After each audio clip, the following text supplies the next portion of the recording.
bow down, prostrate. You are the only one worthy of praise. Now, first, what is your own relationship to Salafi Islam? Well, I guess 20 years ago when I was a teenager, I definitely would have self-identified as a Salafi Muslim. But over the course of the last decade or so, I've kind of sort of grown out of the movement now. What does that mean, grown out of the movement? I found the movement is not as intellectually stimulating as I would like it to be.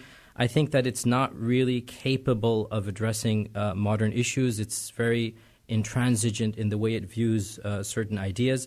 It's also very hostile to any who disagree with its interpretation. So I find myself disagreeing with quite a lot of the methodological issues associated with the Salafi movement. Do you remember what attracted you to it to begin with? Yes, of course. It was a number of factors. First and foremost, it was the empowerment of being able to understand your religion straight from the texts of the Quran and the teachings of the Prophet. This is a sense of liberation where you're not dependent upon a group of clerics and you have no idea why they're saying what they're saying. The Salafi tradition always challenged people to think about why particular clerics are saying their particular positions, and it challenged people to find the evidences for every single Islamic opinion. And therefore, what it did was it allowed Muslims to reconnect to their tradition. It also allowed Muslims to separate a lot of what was culture from that which was religion. And so a lot of things were dismissed as being cultural.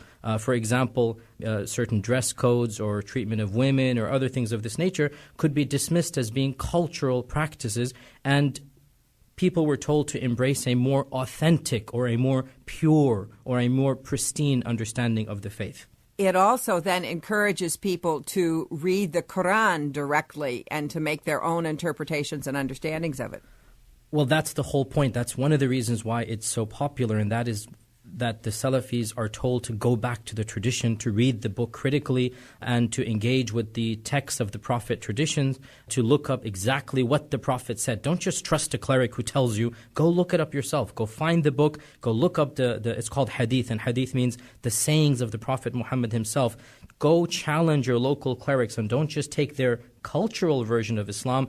Go discover the authentic, the original version. And that's, again, the appeal of Salafi Islam to many people. Within this trend, there are multiple movements within Salafi Islam that disagree about many issues, and in particular, issues of politics and issues of militancy. You have pacifist Salafis, you have militant Salafis. You have Salafis that wish to get involved with the political system. You have Salafis that think getting involved with the political system corrupts one's soul and one's spirituality. So Salafi Islam is a trend and not one monolithic movement.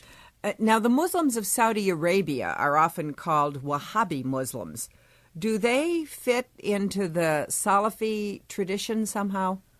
Yes, they do. The Wahhabi phenomenon is Salafism in a particular geographic setting.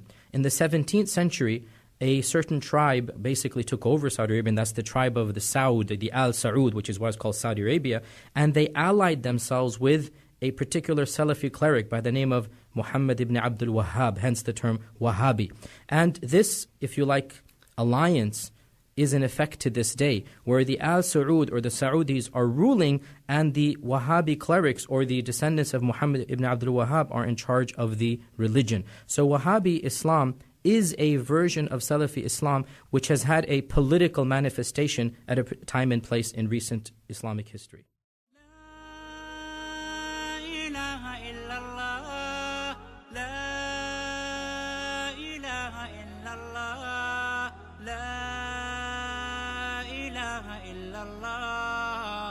محمد رسول الله محمد رسول الله أرجو رضاك يا الله أنت الرحيم يا الله